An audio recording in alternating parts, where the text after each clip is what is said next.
Eli nyt ollaan aloitettu tekemään tätä runkoa. Mietitään myöskin samalla sitä, että minkälaiset vesisäiliöt tulee. Se vaikuttaa meillä vähän siihen, että millä leveydellä meillä tulee tässä pitkittäiset runkopalkit.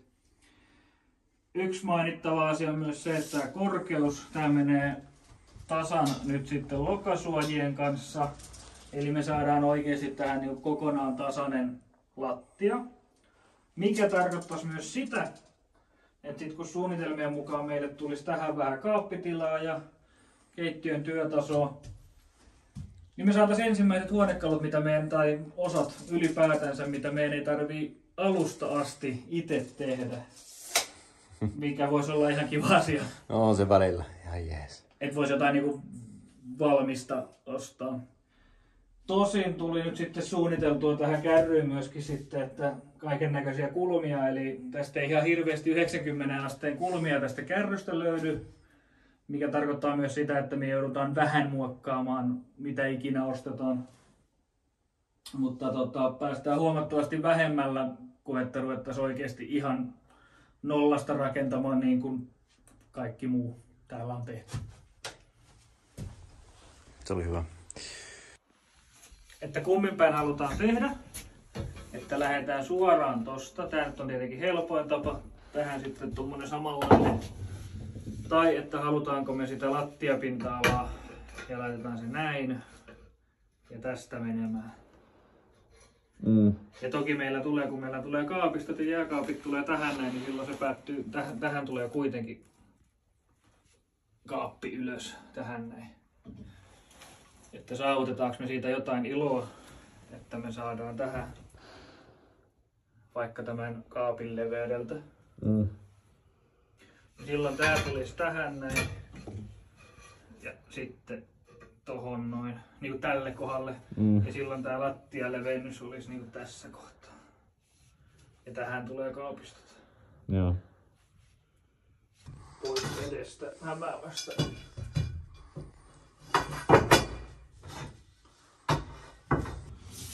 Ja tuolta sen 50 senttiä. Niin. Kuinka korkea hylly me saadaan tähän? Oletko vaan video sen takia, että toivot, että mä kaadun? En. Vaan nyt jos. Niin. Kun 40. Ai. 35. Vessakopin vanerointia ja tää on vähän mielenkiintoinen muoto, niin koitin tehdä tällaisen pahvin tuohon auttaakseni oikein muodon löytämistä. Voi olla, että joutuu parin kertaan tekemään, mutta toivottavasti nyt onnistus. Tähän tulee tosiaan vaneri näihin seiniin ja sen jälkeen sitten vesieristykset, jotain muovia tuohon päälle ja kaikki saumat kiinni vesitiiviisti. No niin, kyllä se taas meni vähän eteenpäin, eli toi vaneri korjasin tän paikalleen, ton paikalleen, kattopaikalleen, tonne toi paikalleen. Ja sitten tää inhottava palanen paikalleen myös. Vähän siellä on jotain tollaista pientä, mutta se minkä mitta heittää, se sauma peittää. Eikö se näin ole? No niin, nyt on suihku ja vessakoppi vaneroitu. Tarpeeksi kaukaa kun katsoo, niin näyttää kaikki ihan hyvältä, eli silloin se on ihan jees. Tuossa piti vähän kaikenlaista patenttia tehdä tonne kulmarautaa laittaa väliin, että sai noin pysymään. Ja sitten noi kaikki kolmiot oli kyllä aika ihania mittailla. Mutta ihan hyvä tästä nyt sitten tuli. Tohon jotain muovijuttua siis päälle ja sitten kaikki saumat, kun on eristykset niihin. On vesitiivis. Käy se tällä ihan ok.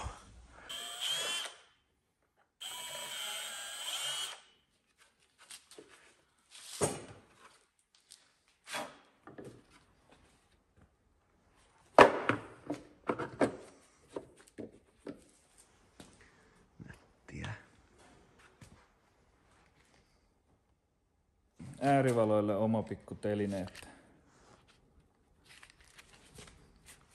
saadaan johdot sitten, liitokset tänne väliin. Nice. Ja se on niinku aika nappi. Ja mikä niinku kaikista eniten ihmetyttää, että mä piirrän kuvan ja sit se on niinku, siitä kun kuva on valmis, niin se on 1 päivä ja sulla on osa. Mm. Ja mitään tämmöisiä. Siis eihän niinku, mulla ei olisi ikipäivänä mahdollisuutta osata tai kykyä tehdä tämän muotoista osaa mistään materiaalista. Mm. Joku jostain vaahtomuovista veistellä, mutta ei sekään olisi niinku suora niinku, näin symmetrinen, mitä niinku tulostamalla saa. Pitäisikö siivota vähän? Voisi olla ihan hyvä idea.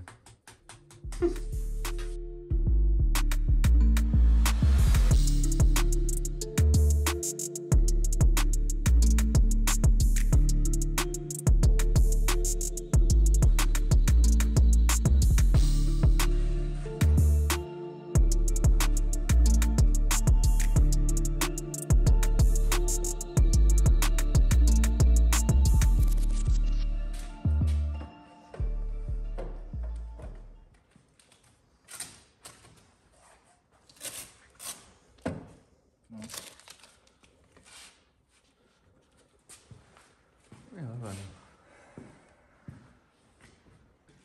Nostan tän paikalleen. Juu.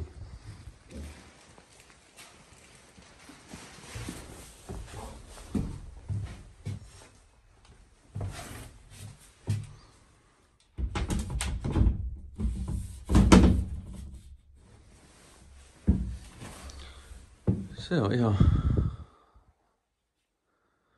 hyvä. Tuohon sit vielä paneelit. Kyllä se on hyvä tolleen. Loppuu tämänkin toiminta. Tääkin hajoaa. Jos katsoo Nikolta.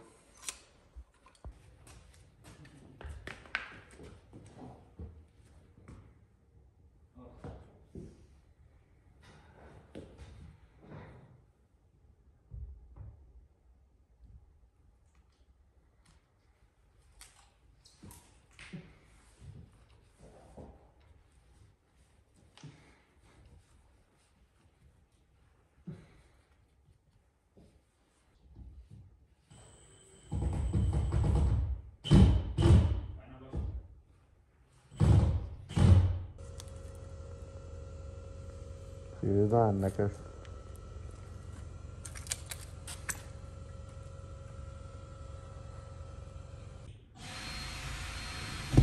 Ei tuolla toista puolta ikinä tapahtunut. Ei niin.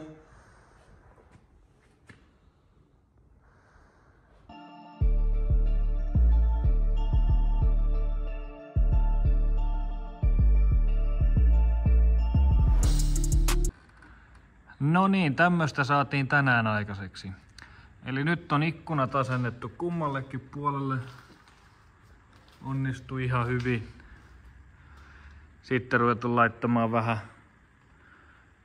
metallilistaa paikalle, kulmalistoja nurkkiin, niin saadaan vähän viimeistellymmän näköinen ulkoasu, kun peittyy noin kaikki itse levyjen ruuvit. Käytetään tommosia kateruuveja nyt ulkoasun puitteissa, että saadaan vähän tekstuuria ja jotain tapahtumaa tähän ulkoasuunkin.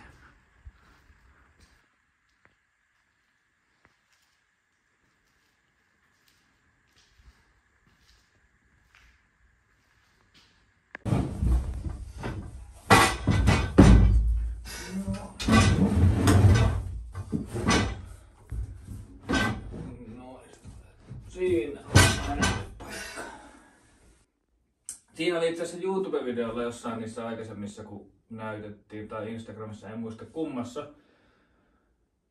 Oli kommentti siitä, että vähän pelättiin, että tästä tulee liian takapainoinen, jos kaikki tavarat tulee taakse. Mm.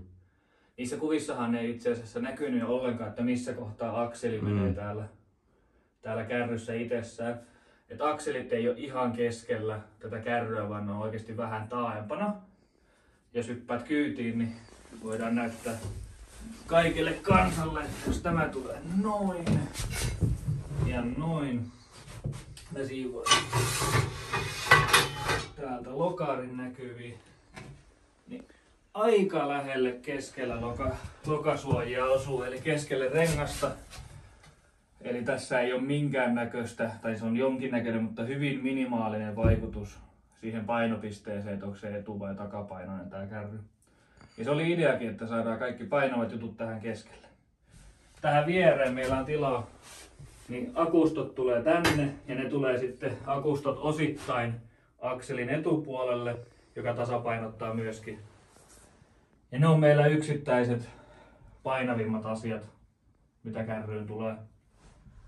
Toki ei toi vesisäiliö mitään paina nyt, mutta ehkä se sitten painaa kun vettä on sisällä. Ja tälleen tää meidän tekninen tila sitten toimii, että saadaan kaikki tärkeät jutut piiloon ja pois tieltä. Ja tämänkin kokoiseen kärryyn niin saadaan eristettyyn ja lämpimään tilaan vesisäiliö mahtumaan. Ja tää oli se joku 70-80 litrainen vesisäiliö. Juu. Niin aika iso. Oo. Iso vesisäiliö tämmöiseen pikkukärryyn. No niin, nyt ruvetaan vesi eristää tuon vessaan suihkukoppia, niin eka laittaa niiden vanereiden päälle tällaista keraprimeria, eli tartuntapohjustetta veden eristeelle. Kun se imaisee kaiken sen vaneri, niin eka pohjustetaan se tällaisella aineella, mikä sitten varmaan auttaa toivottavasti itse sitä vesieristettä tarttumaan siihen. Ja sitten laittaa vielä tällaista nurkkavahvikenauhaa niihin nurkkiin ja sitten toivotaan, että se vähän auttaa, jos ne rupeaa kuseen ne itse pääpaneelit eli alumiinikomposiittipaneelit ja niiden saumat.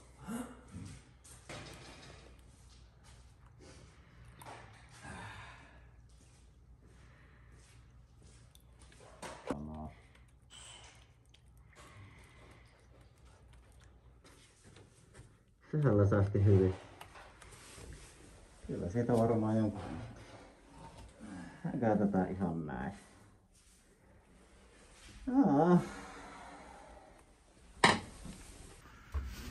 Pohjustus.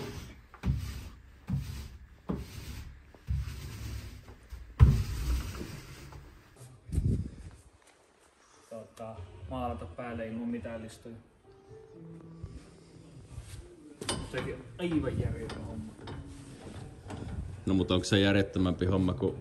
Tää listojen kanssa taistaa. Niin. Mä ehkä lähtisin katsoa nyt jotain jäykempää listaa. Minkä voisi liimata vai? Ei vaan nyt, että samalla tyylillä laittaa noita listat, mutta se olisi jäykempää, koska tuo sen verran flegu tai listakama, mitä meillä nyt on, niin se on hankala käsitellä. Sitä on ja sitten tehdä siistiä. Se lähtee elämään liian helposti.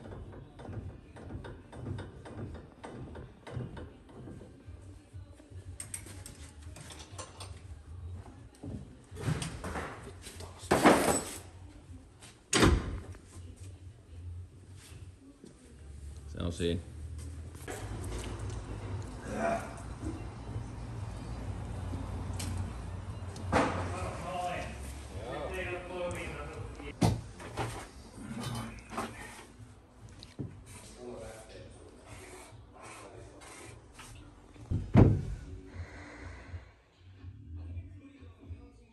Tuohon pitää laittaa yksi tuki vielä.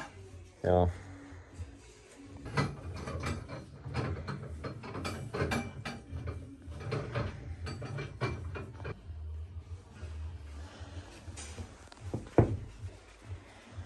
Se on hyvä. Älä sano sitä. Mä ajattelin, että sieltä tulee taas että se on tehty siihen. Onko? Ei. Kyllä se vähän siltä näyttää.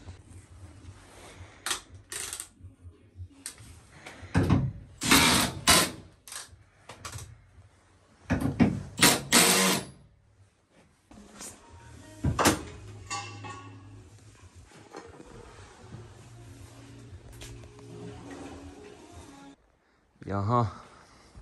Tästä tänään on tehty. Siinä on keittiön kaapin mallausta ja... Mitäs täällä on? Tänään saatiin vihdoin levytettyä tää meidän lattian korotus. Alla näkyy, siellä on meillä vesisäiliö. Tänne puolelle tulee sitten akustot. Siellä vähän sähköjohtoa jo valmiina vedettynä. Tässä on vähän mallailtu nyt sitten, että mitä tähän niin kylkeen tulee kalustetta. Ja keittiöön tulee myöskin siinä kalustetta.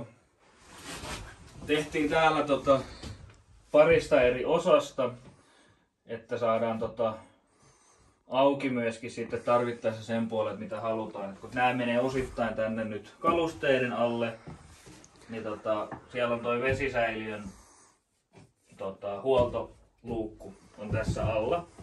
Eli sinne kun pitää päästä, niin pitää vähän siirrellä kalusteita, mutta täällä on 4 ruuvilla kiinni sitten se palikka. Akkujen huoltopuolelle, kun tarvii päästä, niin täältä sitten yhtä lailla tää on avattavista sitten näiltä ruuveilla. Että lopullinen lattiamateriaali kun tulee päälle vielä, niin pitää vähän miettiä ja katsoa, että miten me saadaan helposti nämä ruuvin kannat meille näkyviin. Että minkälainen kiinnitystyyli siinä sitten lattialle tehdään näille paikoille, että pystytään vaikka lattia nostaa jotenkin helposti pois edestä. Jos on jotain vinkkejä siihen, että miten kannattaisi tehdä, että lattia pysyisi paikallaan, mutta olisi kuitenkin helposti irrotettavissa niin, että huoltotilanteessa tarvittaessa päästään ruuvin kantoihin kiinni, niin kommentoikaa vaikka alle, niin kertokaa vinkkejä, että miten itse tekisit.